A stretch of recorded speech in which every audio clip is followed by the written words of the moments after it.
Hello, everyone, and welcome into the Crowded Booth here on a Monday night. Lots to get to, including the big story surrounding college football. Is the sport dead? Where are we heading with this situation at Tennessee? That and more. Make sure you like the video, subscribe to the channel, hop on in. Let's talk a little college football here on a Friday, or not a Friday night. It's a Monday night. That's okay, though. We'll be right back after this. Pile in here and make yourself feel at home.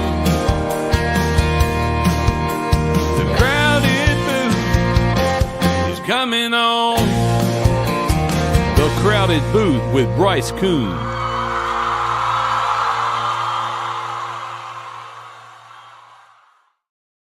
We welcome you into the Crowded Booth here on a Monday evening. My name is Bryce Koon alongside Will Manis and Ralph Leary. We appreciate you watching this live over on YouTube, Facebook, or over on the app that they call X, formerly known as Twitter, or if you're listening in the podcast feeds there as well.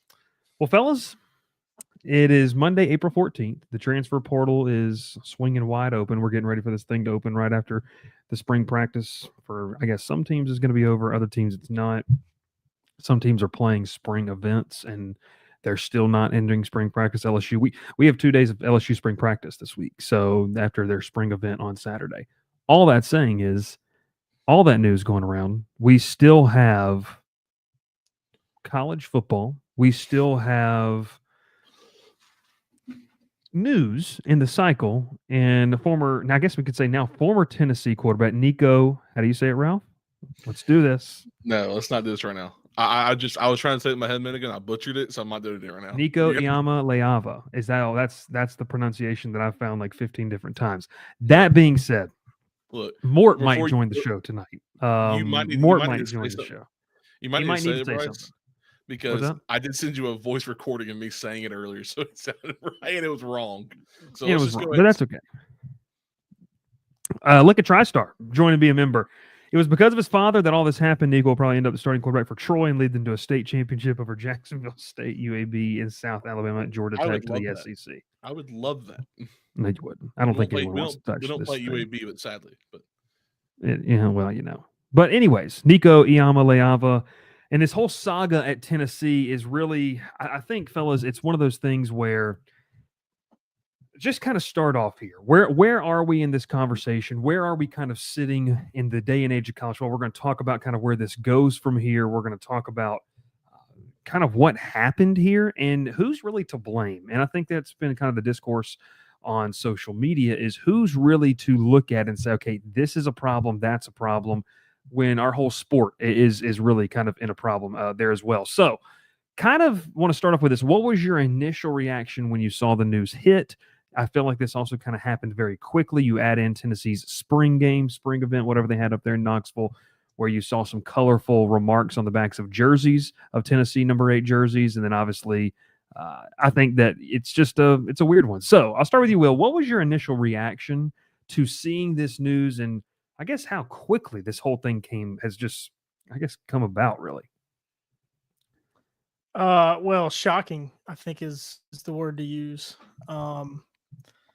And really kind of shocking at Tennessee's reaction to it. I mean, Nico tries to force a holdout. We see that in pro sports. It's really common, and then the team usually caves. Not the case, and doesn't sound like it will be the case across college football. Mario Cristobal speaking out the other day about that. If anybody at Miami wants to hold out, they can just go in the portal and go find somewhere else to play. And you know, good on Josh Heupel, good on Mario Cristobal, good on the coaches for somebody standing up and saying, no, we're not going to let this continue. We're going to put our foot down since the NCAA won't protect us. And it's just so interesting that this happens to Tennessee, right? With all the back and forth between Tennessee and the NCAA in the last, 4 years? Yeah. It's crazy. It's almost like Tennessee is kind of like the guinea pig for the NCAA. You know, what's the NCAA going to do? The rest of the country looks like they're using Tennessee as the guinea pig. I like what you said, and Johnny says here he agrees. I'm glad somebody stepped up. We're going to talk about that and what kind of Josh Heupel's response in terms of I think Josh Heupel handled it, especially publicly, the best way you could with the media circus that this was. Ralph, what was your initial reaction to kind of the news hitting, and then obviously, like Will talked about, just how quickly this thing became a story, and then I don't want to say it's no longer a story, it still is obviously, but just how quickly it happened and how quickly Tennessee moved to kind of, I don't want to say squash this thing, but I guess rid their hands of it. Well, welcome to college football now. This is the new day and age of contract extensions and contract negotiation for college athletes. And Nico is the not the first one, but it's the most public one that's with numbers being flown out there or thrown out there for how high he wanted or what he's expecting out of him. Now, no one actually knows the real numbers that were asked. Obviously, there's people who stated some controversial comments after people's tweets. We're not going to get into those names. We are. Oh, yeah, we're going to talk about his dad. Yes. Okay. But it's crazy to think that this time last year we're talking about Tennessee going to this next season with Nico as a starting quarterback. This guy is going to be a Vol till he leaves and goes into the NFL. And man, what a difference 3 months makes, and 4 months makes really. And that no one really thought Tennessee would lose their quarterback in the spring because he didn't get enough money that he wanted after having a okay season. I mean, really didn't do a lot to showboat enough to be asking for a different negotiation contract, in my opinion. But shout out to Heupel for just saying we're not dealing with this. We're moving on. We're not going to get into any more words being thrown out there. He thanked them for what he did for them this past year and in the 2 years he's been here, which is nothing but the best for the kid. They're moving on, and I respect it because there's going to be probably 50, 60 plus quarterbacks in the portal on Wednesday afternoon. Yeah, you're going to find somebody who can play. He trusts his team. He's probably got someone who he's confident in playing next year. I don't really know very much about their depth at quarterback, but I'm sure he's got somebody who can play. It's going to be interesting to see what Tennessee does from here. They've got some young, talented guys that they have, including 2025 signee George McIntyre, who true freshman, pretty good player. Tennessee could also look in the portal. Is he on campus already? Yeah, he played on Saturday. Did he? Okay. Yeah. Well, whatever you want to say. Bring me Sam Levitt. I want to know why Sam is sparing feelings right now. That's not who Sam. I know good and well that's not who you want.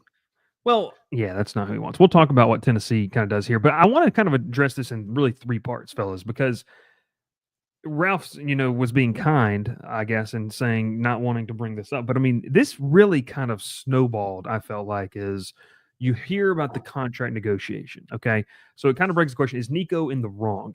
And here's my take on this. And I was kind of just reading some different stuff about what's really going on. And as the reporters around the Knoxville area have kind of come out with more of the stories and the gist of what happened, Nico has missed a production meeting in terms of what those, if you don't know what those are, essentially when a broadcast crew comes in to broadcast your game, the producers, and so typically your play-by-play broadcaster, your color commentator, they literally sit down with you. They'll sit down with key players, kind of talk about schematic, not scheme, but just themes of the game, points of the game, stuff like that.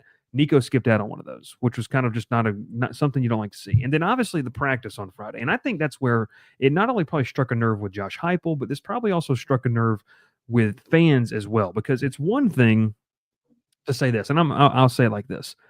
We're in the day and age of college football where guys are going to ask for more money, right? Because and the perfect example of is Darian Menza got around what we think $4 million from Duke. Mm-hmm. Nico looks at that and says, I think I should be paid more than that because my team just played in the college football playoff. So renegotiating those things, and when you don't have parameters set on contracts, this is the type of stuff that happens. Does it make it right what Nico and his camp did? We'll get to that in a second. But it's understandable to how the ideas of how this should happen as well. Now, the problem here, and is Nico in the wrong for me? I think so. Regardless if you think it's his dad driving the bus, whether it's, his agency, I think there's far too many agencies that don't know what they're doing in college football, to be real with you. That don't understand it's putting an immense amount of stress on these staffs and these front office staffs, general managers we're seeing these new positions in college football, to where they don't really know how to handle these things because there's no rules. I was talking with someone today. Well, I got a question on that because you would obviously know better than me. Do these agencies know good and well what they're doing? Because I would argue that they do know good and well what they're doing. Oh, they're taking advantage of the system Certainly. Oh, yeah. in that There way. was Yeah. a story a few months ago's agents were quoted anonymously, of course, that they would rather work with a college player because they get 60 or 70%, whereas they work with a pro player, they only get 10 or 20%. Yeah. And that's even on the high side. Right. In the Yeah. NFL. Rough. I mean, just not exact numbers there, but Yeah, no, but you're right. I mean, so okay, to your point of do they know what they're doing to best benefit themselves? Of course. Yeah, they definitely Right. are. I mean, right, like you mentioned that 60-70% they're taking for the players. In terms of how this works for the sport, I would say they don't, because this can't work. You can't do this. And we'll talk about in a second. I don't know what Nico does from here on out. I mean, I have no idea. Like Chris Hummer of 24/7 Sports and CBS Sports just talked about this. Right now, it's looking like UCLA is probably the only landing spot for him, and so that's something that's interesting. North Carolina's backed off. USC perceived as someone. Oregon, Dan Lanning, that whole fiasco where Dan Lanning allegedly told someone. Message board geniuses had a great thing from Go Vols 24/7, by the way, this morning about how Kirby Smart's the whole crux of this entire issue. Apparently, that being said, kind of going back to this, people want to. I'll say this. I'm for NIL. I think it's been a long time coming in some form or fashion. I'm cool with it. It doesn't bother me. The basis of what the idea is. This isn't NIL. This is not what this is. This is pure free agency. This is pure NFL holding out of OTAs. This is what this is. And the fact that I think what really set this ablaze, and Sam can obviously speak to this as a Tennessee fan in the comments, is when you have a situation to where you skipped practice. Because that's nothing we've never seen in the college game, right? Like, regardless of stuff under the table when it was happening or even now, we always known there's negotiations going on, but we've never known it to affect guys showing up. When that happened, Tennessee's fan base was out. Like that was it. That you're done, you're dead to me type of thing. If you see Josh Heupel when he talked about it, he kind of pursed his lips when he talked about it. Like, I'm going to stop right there because it obviously struck a nerve with him. And so all that to say is, yes, go get yours. You don't know what you're going to make in the NFL. But is this Nico's fault? Is he in the wrong? I think so. And like I said earlier, regardless of who you think is driving it, when you make $2-3 million, you're responsible for the people around you. You're responsible for who you surround yourself with, your agents, your parents, whoever it is. So we can blame the parents, we can blame agents. But when you make that amount of money, you're no longer a kid. You're an adult in the adult world. And so I would say this is firmly on Nico's shoulders, because whether it's bad advice he's getting, he still could take it or not. At some point, he could have stepped up and said, no, I'm not going to do this. He allowed it to happen. And we can call it whatever it is. Is it leadership in NCAA? I think so as well. We're failing. Is the NCAA, you're failing the kids because these kids are not ready to make those type of decisions. And you're putting money in their pockets and you're giving them power they have no business having there as well. And so Andrew Caraway, friend of the show, he's in the high school football ranks. He had a great tweet about it today. I'll read it here in just a second, but just kind of want y'all's thoughts. Will, we'll go with you. I mean, I kind of said a lot there. I want to know kind of where you stand in this. Is Nico fully to blame? Is the NCAA? I mean, where have we completely missed the mark, and why? And who's to blame for this situation? Well, I think ultimately the blame falls on the NCAA and their, lack of action. But I'm going to cut Nico some slack. Now, did he handle this the right way? Certainly not. Like you said, he gets advice. He does or doesn't have to take it. Sure. I mean, but I'm going to cut him some slack. I don't think that he's in the wrong. I would say he didn't handle it very well. I mean, you got to think he's 20, 21, 22 years old. And, agree with you. You're making this type of money. You're an adult. It ultimately falls on you. You're the one signing the paper. But, I mean, we were 20, 21, 22. We didn't have all the answers. We don't. And even still, we don't always consider all the consequences. So I'm going to say, Kevin says 19. Is he really 19? Yeah, because he came in as a 17-year-old.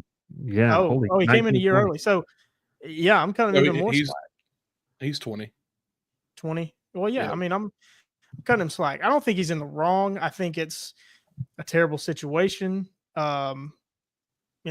again, this is at the feet of the NCAA for not having rules in place. I think Nico is certainly in the right to try to get more money. Obviously, go get yours. Whatever you're worth, whatever somebody's willing to pay you, right? And Tennessee says you're not worth any more money than we're already giving you. They have every right. There's two sides of negotiating. Tennessee has every right to say, nope, you're more than welcome to go play for somebody else because you think you can get more money. We're not going to give you more money. But yeah, he's making this it's such a delicate and fine line. You're talking about a 20-year-old. He's making millions of dollars. I don't think it's necessarily fair to say this rests on his shoulders. It's a bad situation. It's a bad situation that that is certainly wrong for 20-year-olds to have to figure out. Ralph, before I pose it to you, and I think this is even maybe to Will's point a little bit, I really think if he would have shown up and not skipped and shown up to the spring game, would it have been uncomfortable? Yes. Would reporters have sat there and asked him about this? Yes. To the point, Will, and maybe this is where we don't connect on this, but the blurred lines of are you a student athlete who we should pity, or and that's the opposite end of the spectrum of what you're talking about, but it's a further reach of that, or you're also a guy we pay $2 million to, and you should have some sort of answering to the boosters and the people who pay your, let's just call it a salary. I don't know. So it's a problem. That's probably where the NCAA comes into blame because there's no rules or regulations and no one really knows. But I think that to me, it to me is one of those things where you're sitting here talking about this is I think he got bad advice, and where it really the worst decision he could have made is when he cut off the contact. And that to me is when he cut off the contact. That's why that's what makes this look so bad, because look, his dad drove a lot of this stuff, guys. We talked about this. Remember the Cookie Monster pants and coached a 7-on-7 team and all this kind of stuff. Like, there's nothing wrong with that. You need guidance, but I think you have people, and maybe it's not the agents, Will, to what you're saying, or maybe it's the parents. And I think part of this too is being involved in something to a certain point is fine, but the response to Pete Nakos of On 3 was one of the most ridiculous things I had ever seen in my life. Like, I just think that was ridiculous. It's crazy. So it's interesting. Chandler says this, and appreciate you tuning in, Chandler. Before we go to you real quick, Ralph, I want to read this. He goes, there's something off with Nico. He always had others making decisions for him, which is why he was never a great leader. We need a leader at quarterback, someone who thinks for themselves. That's also something, maybe it's a maturity thing. I don't know, Chandler, and I can't speak, like I said earlier, I don't know if it was, you're never going to fault a parent for being involved. There's an over-involvement that I think is the key here with this. And that's the issue to that. So, yeah, man. Don't get me started on over-involved. Yeah. So I think it's best we don't get into that. Started on over-involved. I think it's best we don't get into that. No, I'm kidding. So, in all seriousness, Ralph, your thoughts of just, is Nico wrong? Do you sit more with he should have partial blame, he the full blame, this is the NCAA, or is this just a big, we can't say it on air, it's a big cluster? Is this what this is?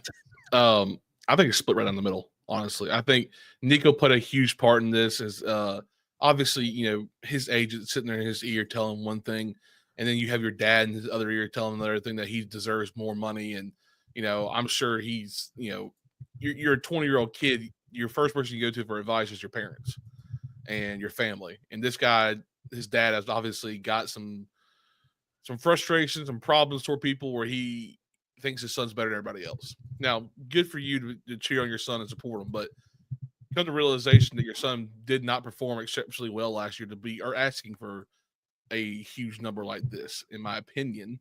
There are Tennessee fans who would probably say he did great last year. I don't know the majority of Tennessee fans, but I know a majority of them say Dylan Sampson was the most important person on that team last year. The NCAA allowed this to happen, though.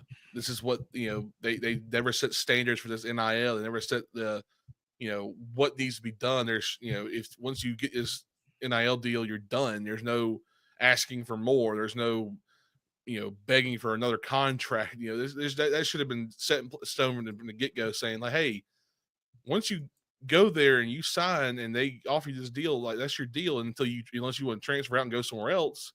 You start hearing other offers, sure, but there's no contracts in college right now. Obviously, we're getting to that point, I guess, now, because we talked about this 2 years ago, I guess. that one day there'll be contracts involved in college football. I mean, that's basically what this is going to be. And the NIL is basically leading to, instead of you're signing your, NLI, you're signing a contract with a college. And that's just what it's going to be. But I think this goes right down the middle. I don't think there's a heavy blame on anyone. I mean, I'll tell you one thing. If you've seen some of the recent interviews with coaches, this question has been asked almost every coach recently. Sarkisian said it the other day. This was going to come to a head at some point. It's just a matter of time which school was going to happen to it first. And I'm sure it's going to happen at another school tomorrow or Wednesday. This is going to start happening more and more often with these bigger name players, especially a guy who was number one player in the country 2 years ago. Tennessee's number one recruit, the guy they sent everything to get him.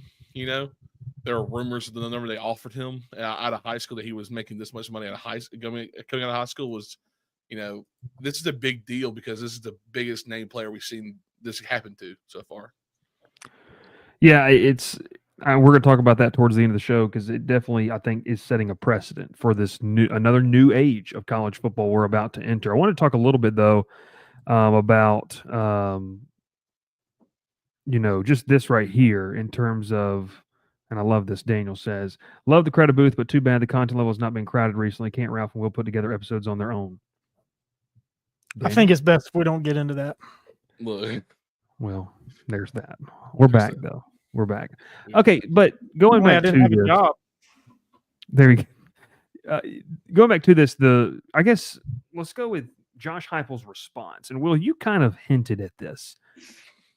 Josh Heupel, for folks that remember him playing and what he was doing, let's just say this, the overall consensus of Josh Heupel was he's just a gamer, a baller, gritty quarterback. And so I think what struck a nerve with him, and I was reading some stuff out of Knoxville today, was not that there's a contract negotiation. Look, he gets this. You can talk about the playoff aspect. Coaches get playoff bonuses. Should players? I mean, if they're paid players, maybe they should. I don't know. That's once again to what Will said. Gavin says, cook those frauds. That's what we were talking about, Will, is that the lack of structure of the NCAA has caused these gray area issues to where you can put blame either way. But Josh Heupel's response, I thought, and just, I think Sam said this earlier about the tight end, Miles Kittlesman, I guess, went in the locker room to practice screaming expletives about Nico. He also was quoted as saying in front of the media, we're fine with whoever's back there. You have Jake Merklinger, redshirt freshman. You've got, obviously, the young man I was talking about with George McIntyre. They do have the number one quarterback in the country, I believe, in the 2026 class, Faison Brandon, committed. So it's something where you're looking at Tennessee. You probably would maybe want to go out and get a portal quarterback, maybe a one-year guy that could go play, maybe a – Oh, wow. Whoa. We've never had this happen. No. I don't know if he's actually gone yet. I guess. Well, let me just say this. That I think the direction Bryce talking about he's gone. He's gone.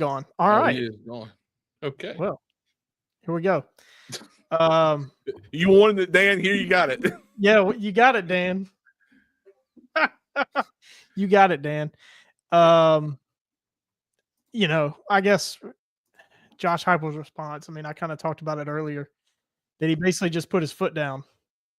Is he back? Yeah, can you hear me? Yep. What happened there, dude? I think we had a bad lightning strike, so I don't know what happened. Make sure you unplug your PlayStation. It's not plugged in, so I don't even have it set up.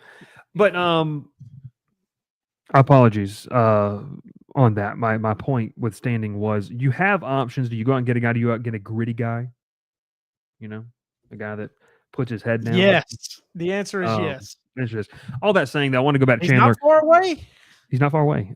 In the 404. I remember when Manning graduated, anti-tech. I remember when Manning graduated, I was scared and nervous. A quarterback with no experience took us to the promised land. I have faith in Heupel. No, I mean, look, let's talk about Heupel's response because I liked it. I think it keeps them around the team. Ralph, like you mentioned, it was also respectful, I think, of like maybe they can – this is just – I think this is the best thing to handle this. Josh Heupel handled it perfectly for this to be completely unprecedented. He didn't blast the kid, but also was pretty stance of like, what Sam said. No one's above the brand, not even himself. And I think, look, you can say what you want to say about Josh Heupel. You can say what you want to say about Tennessee if you're not a fan of him. I thought this was very well handled. So I guess thoughts on that? Like, what did you guys think of what Heupel had did? Ralph, we'll start with you on this because I know you kind of mentioned this earlier.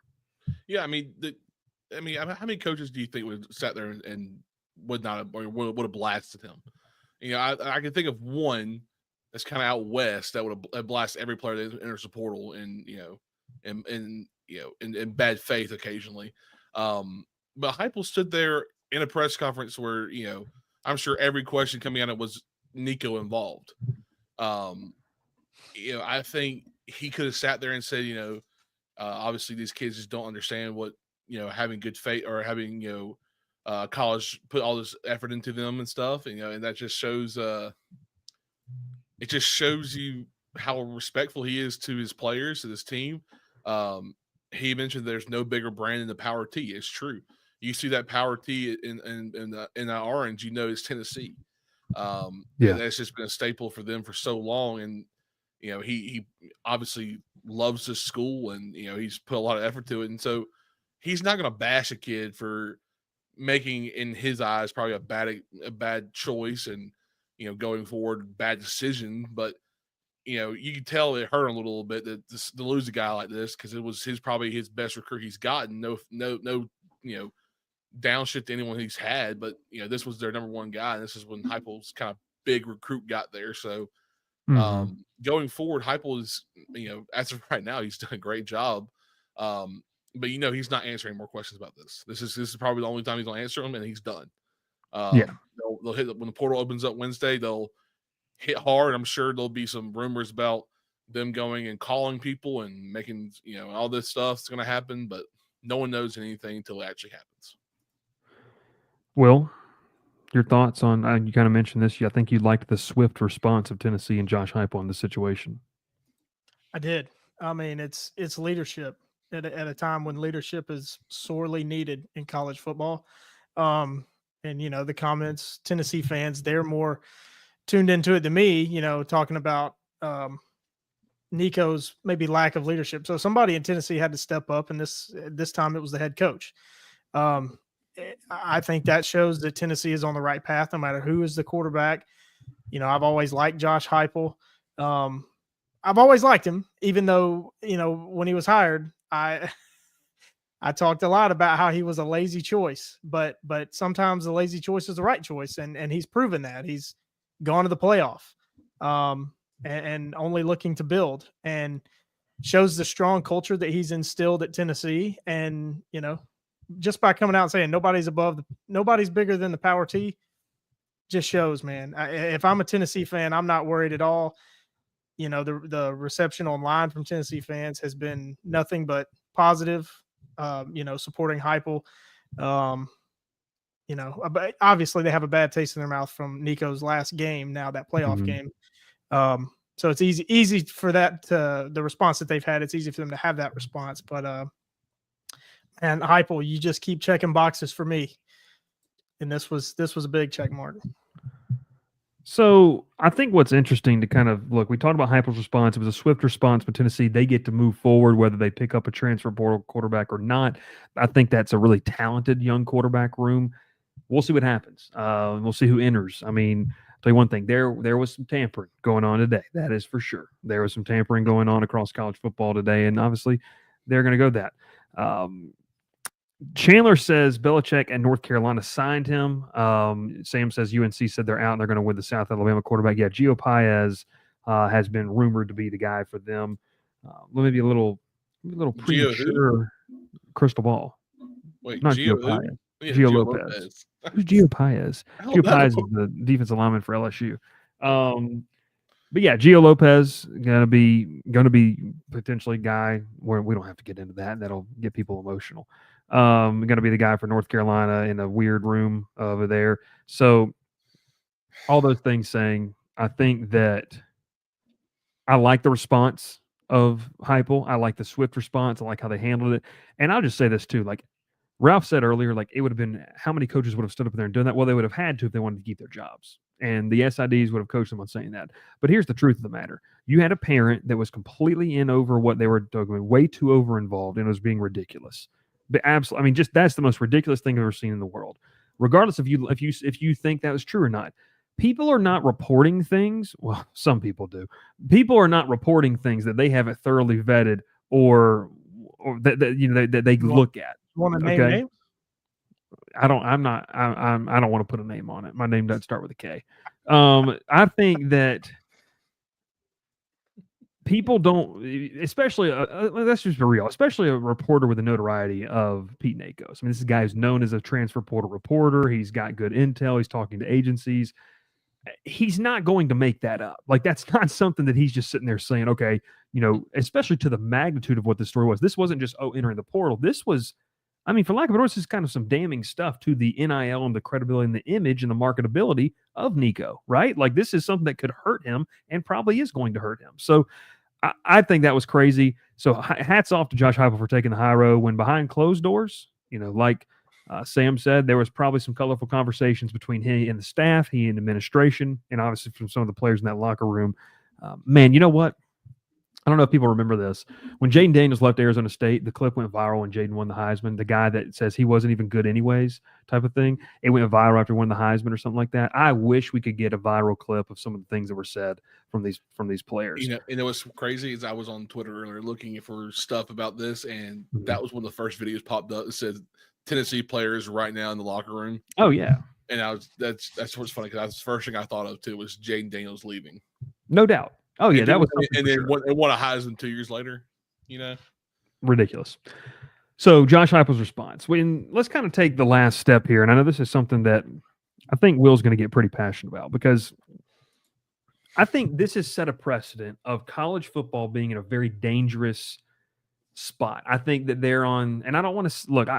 This is kind of where I go back to. I put the tweet, I think, in Discord, and you can go read it over there and join with the link down below. But I don't think the sport is dead in terms of like it's going to fail. There's too much money for this to fail. It's going to look very different, and it's going to be very different from what we grew up on, from what a lot of people who are watching and listening to this grew up on. This sport is now different. And Saturday, April 12th or Friday, April 11th, whatever date you want to pin this situation on, it will be a mile marker for when this sport changed. And I think that in terms of the dangerous spot, I'll start with you here, Will, because you're entering into a territory where you have to make some decisions. We all know you have revenue sharing decisions coming up. What does that look like? I will say this real quick before I head to you.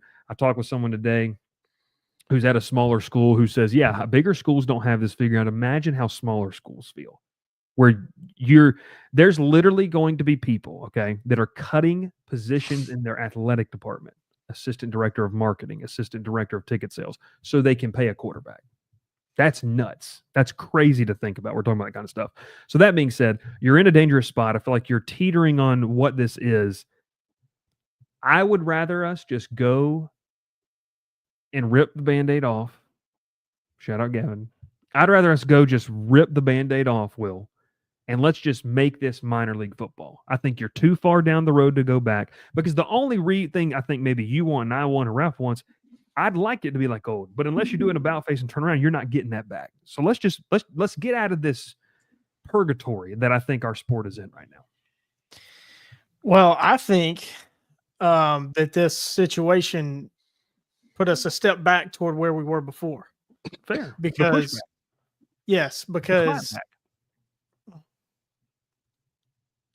let's not go there. Head coaches need to have more control. They have to have control of their program or they fail. No doubt about it. Josh Heupel showed he has full control of his program. Mario Cristobal, say what you want about him, got full control of his program. Dan Lanning, full control of his program. And Dan Lanning reaching out to Josh Heupel and saying, hey, I know you don't know that this is going on. This is what's going on because the coaches are fed up. I mean, and that showed because they're competing. This is two programs that were in the college football playoff. Why, other than just that they're fed up, would Dan Lanning want to help another coach that was just in the college football playoff? if they're not fed up, and so it's ridiculous. I mean, there's reasons why coaches are getting out of the college game and getting out of the game altogether. And this is a huge reason why. Great, good on those three being public about it. And Gavin said it, standing on business. They have stood on business. They're showing this is my program. This is how I'm going to run it. And no coach, I haven't heard of a single coach come out and say that the players shouldn't be paid. They're in support of NIL. They have zero support for what it has gotten to. So, college football has been in a dangerous spot since this Pandora's box opened, but this puts us a step back in the direction we need to go, back toward where we were before. We're not going to go back, like you said. That's never going to happen. Yeah. But coaches have full right and full control over their program. They have every right to do this, and good on them for being loud about it and putting their foot down and saying this has to stop somewhere, and we're stopping it here. I'll say this before we go to you, Ralph. Maybe, Will, it's a combination of what I just said and what you just said, because in an employee-employer relationship, you can do whatever you want as an employee, but as an employer, I can do whatever I want too. So maybe this is a step in terms of that, of creating, like you said, some pushback, but it pushes us to, you're signing a 1-year contract or a 2-year contract. If you don't hold this up, then we can cut you. By the way, I saw a tweet that somebody put out that said coaches should be able to cut players. That's been happening for a long time. So that's not something that would need to be new or anything like that. But to your point, I think that's an interesting take. I like that, because maybe this is a step in the right direction because they pushed back on it. I don't know. We'll see. Ralph, what do you think? I mean, it's dangerous. It feels like we're kind of teetering on something really weird here, maybe uncomfortable even. Yeah. Y'all both kind of hit on the head here. We're moving to a dangerous spot. We really are, because right now you're having players publicly go about or publicly having contract negotiations and then putting themselves in a spot of no contact. This isn't pro football. I mean, I know it's getting to that point, but this is a college kid, 20 years old, saying that he's not going to talk to his coaches that got him here, gave him a scholarship to go full ride to a very, very prestigious college, and you're not going to talk to them. If you don't talk to your coaches, you just walk away. You get kicked off the team. You're gone. Like that's what happened in the past. But now, since these guys are so highly paid and they make this much money, you can't treat them like that anymore, because then it's like, I'll just leave. I'll go somewhere else. I'll make more money somewhere else. Like that is unfortunate. It really is, because there's kids when we were in high school would have killed for that kind of just as a scholarship offer. Just the ability to play on Saturdays at a Power 4, Power 5 college back then was unreal. Like you would have done as much as you could. These guys get offers and they're just lazy. They get these big offers, these big scholarship offers and NIL and stuff, and then they go and they don't produce. They just kind of show up on Saturdays and have a leisure game, and they're just like, well, I'm gonna go drive my Ferrari back to my nice 3-bedroom apartment that I don't need. This is what college football is becoming. These kids are overpaid, they're overhyped, and then they don't do anything, and they go off to the NFL and they are bust because they didn't care enough, because they don't want to be coached enough, because they think they're better than everybody else.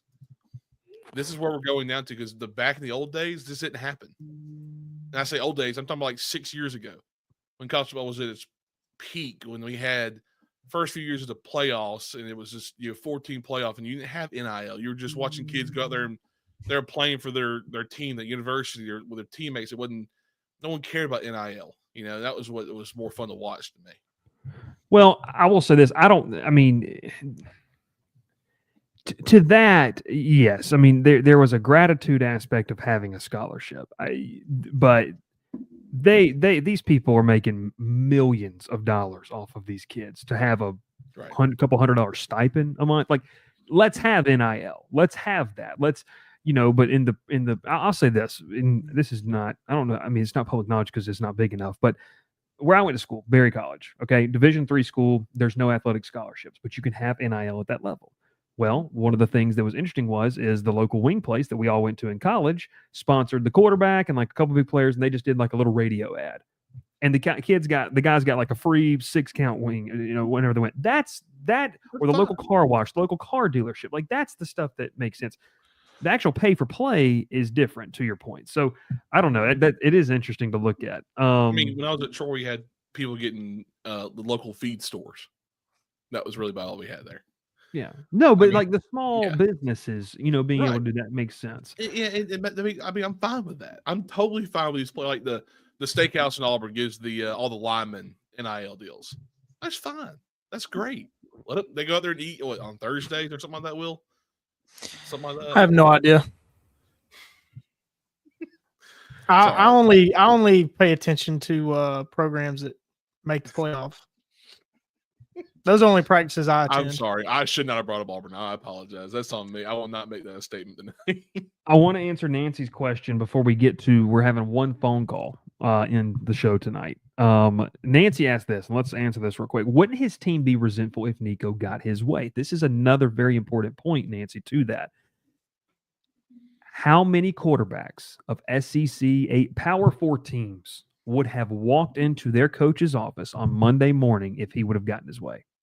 I think at least 75%, 80%. You're telling me that these guys would have said, well, if that happens, then why can't it happen for me? So to your point, Will, maybe even the bigger impact of this is that Josh Heupel pushing back, he just helped a lot of coaches in terms of managing this in front offices and GMs and roster personnel guys. Maybe that's the point of that. Maybe he turned and say, you know what? We have to set a precedent here by doing this, and in turn, we're going to help a lot of GMs and recruiting liaisons and directors, and research scouting guys. We're going to help a lot of those guys and make their life a little bit less of a headache. Because man, if he got his way, to Nancy's point, not only would the locker room be uncomfortable, I think you'd also have a lot of guys saying, "Well, what about me? What about me? What about me?" And I think that to me is interesting. Yeah, what did Charles Barkley say when NIL was first talked about being passed? How you going to pay the offensive lineman? If you don't pay them, they're going to quit blocking and get the fancy, highly paid quarterback killed. Yeah, I think I don't know. It's interesting. Galveston. Gotta love Galveston. Bryce is vacationing this summer. Yeah. Love my wife. No, good question there, Nancy. All right, let's go to the phone lines here because we do have one caller that is going to call in, and we're going to talk about. Show the number or not? No, we're not going to show the number, Ralph. So give me a second. No, you can add. You can. No. I'm not putting the number out there at all. So if this person's still watching, go ahead and call in, and we'll make sure we get you on the line here. Do I need to add it in, Bryce, or just leave it there? We're going to add it in a second. Look who showed up. Man, he's like a ghost. The ghost of Dr. Bob has shown up tonight to talk about this. But yeah, no, if he's still watching, he can go ahead and call in. He is. He's been given the number. He's been given the number. Oh, I know who this is. I'm back from the proverbial grave, Dr. Bob says. Grave. Well, look, I mean, I just think, and we're going to talk more about this on Wednesday night when we talk about the spring portal and how it should it be shifted and what coaches are really dealing with. I think that's something, like what are these staffs really dealing with from agents and all that. I think Bob Oss was, I don't know what we're saying there. Jonesy's. All right, this guy's got about 5 more minutes to really hit this, and then we're in the show. What's the delay? Okay, I got him. Here we go. All right, it might cut my audio out, but we got him, okay? All right. Oh, all right. I know that happens. Okay, can you hear me? Doxed. Okay. We can't hear him. Wait, I think you can. He could talk. Wait, y'all can't hear him? No. I did for a second.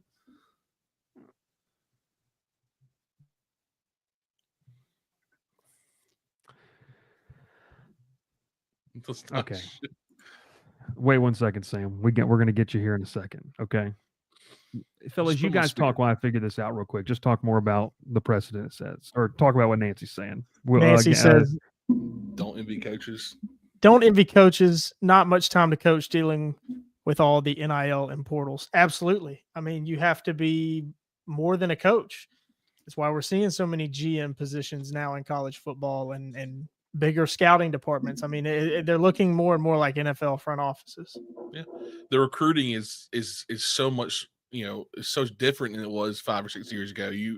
You're more of offering NIL than you are talking to this kid, talking your program up. I mean, I think one of my favorite lines is when some of the guys at Alabama went to Nick Saban's office. He just plopped his 6 national championship rings right in front of him. And they just said, "All right, I'm coming here." Now then he had to do that and then offer him an NIL deal. That's why he got out of college football, and he obviously did it at a smart time because he would not have been dealing with it. Nick Saban had the same reaction Josh Heupel did, if not like more of a stern reaction. I can't imagine what he would have said that happened in Alabama with one of his quarterbacks. No doubt about it. Dr. Bob talking about Tulane. We'll take anyone at QB with a pulse after the TJ Finley saga. You can have Dr. Goose Bob. Crowder from Troy. Dr. Bob, I know exactly what you're talking about. We'll live to do. Except at Auburn, it was a scooter.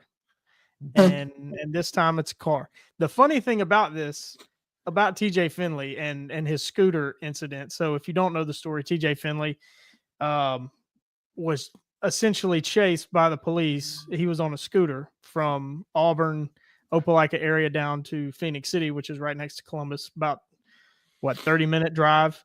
If you don't know the area. So pretty long chase. So that happens. Can you And imagine watching that though? Just seeing that on the it side had of to the be a road? slow speed chase.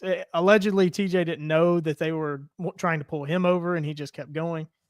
That story broke week 1. I think it had happened earlier in the summer, but it came out and broke in week 1.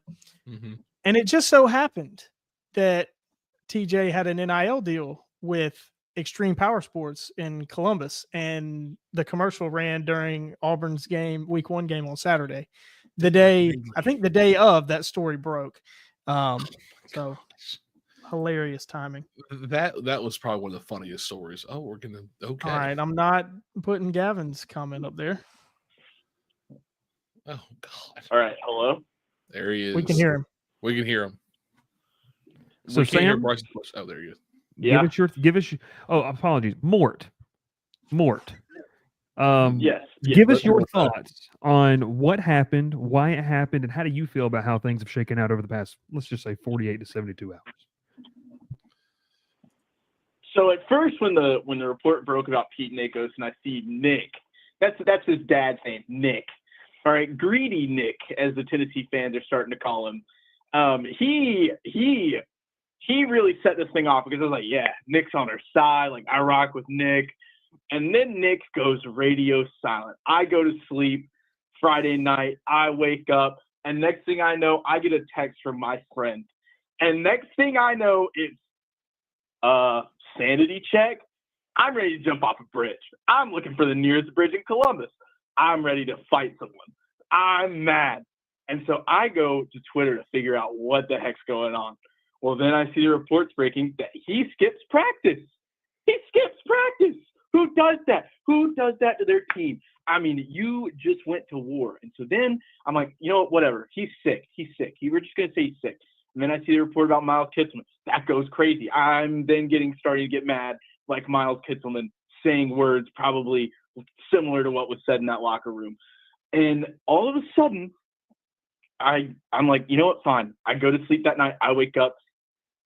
Coach Heupel is fighting demons on this press conference, trying not to say some terrible things about Nico, because let's be honest, Nico, you did something so dirty, something so slimy to say, oh, we're not leaving just to leave.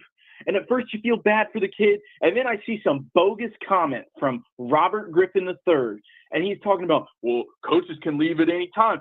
Coaches leave at a cut of their salary. They have to pay the university back. Robert Griffin, do you know how much Nico had to pay back to the University of Tennessee? Not a dime. Not a dime. He left. He took his millions and left. He's gone.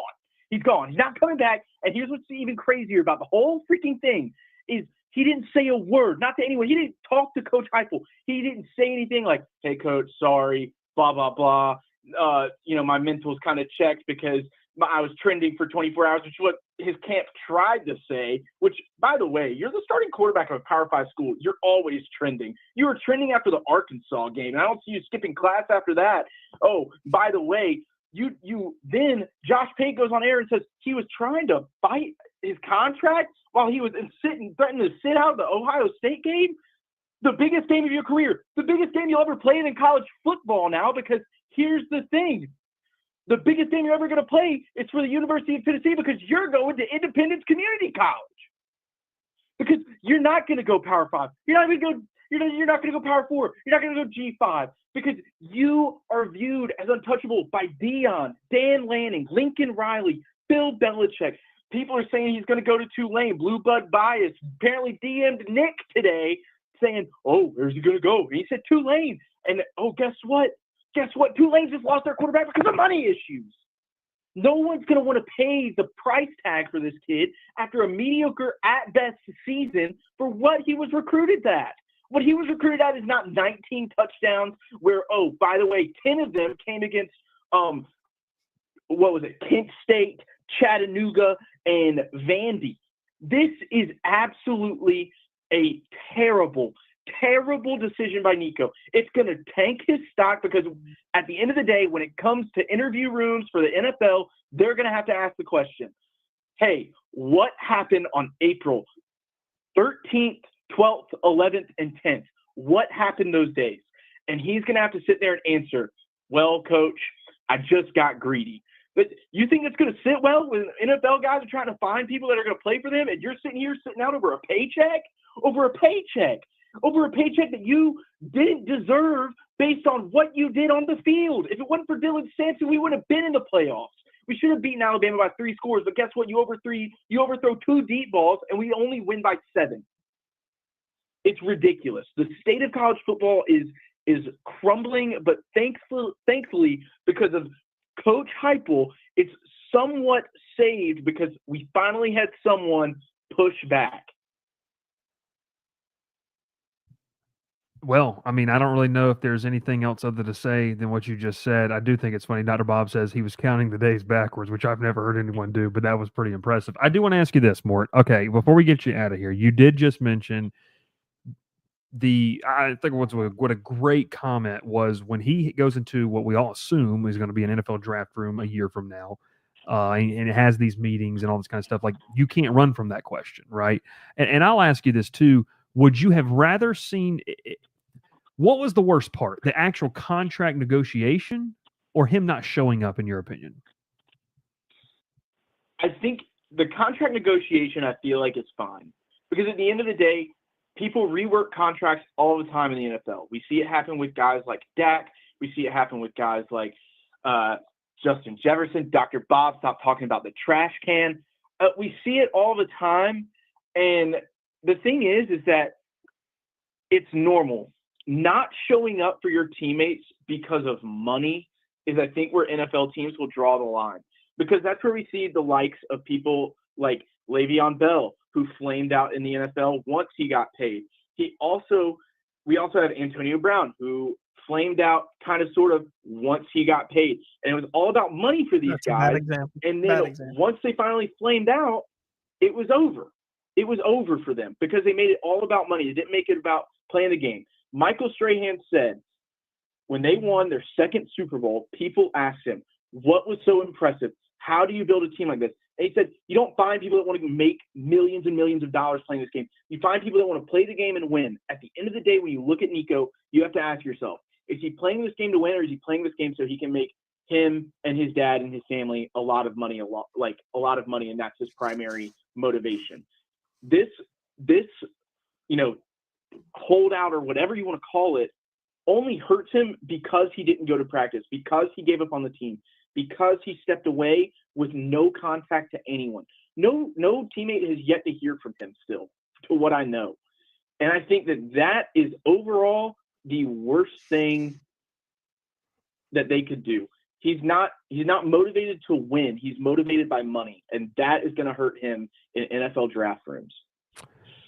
before I get you out of here, I wanted to ask one more question before we end the show. So we talked about who was to blame, and I think you were here during that portion, and I think you had a comment on it. I think Nico is maybe I'm a little bit too harsh on Nico because I think when you're paid that amount of money, you're responsible for who you surround yourself with, regardless if it's a parent, it's an agent.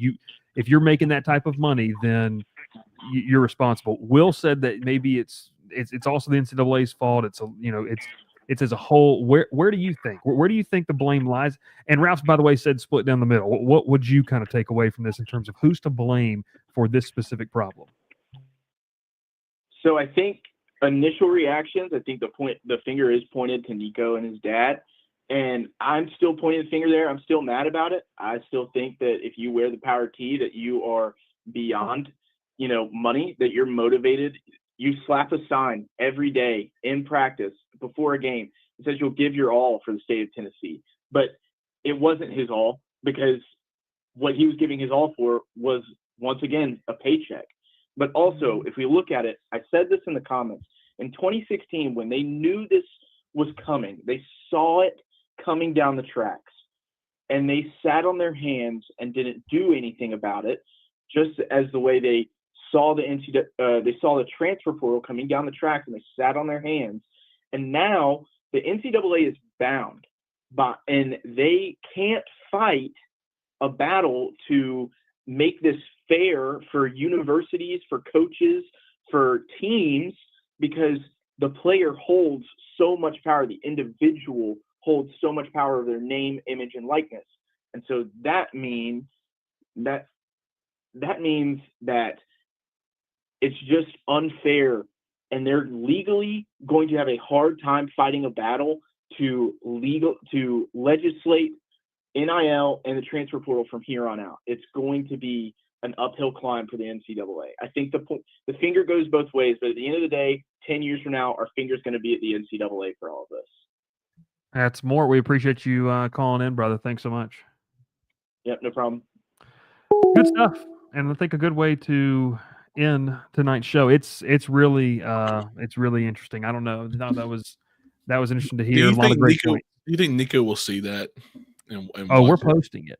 That is going to be its own video. Tennessee fan loses it on Nico Iamaleava.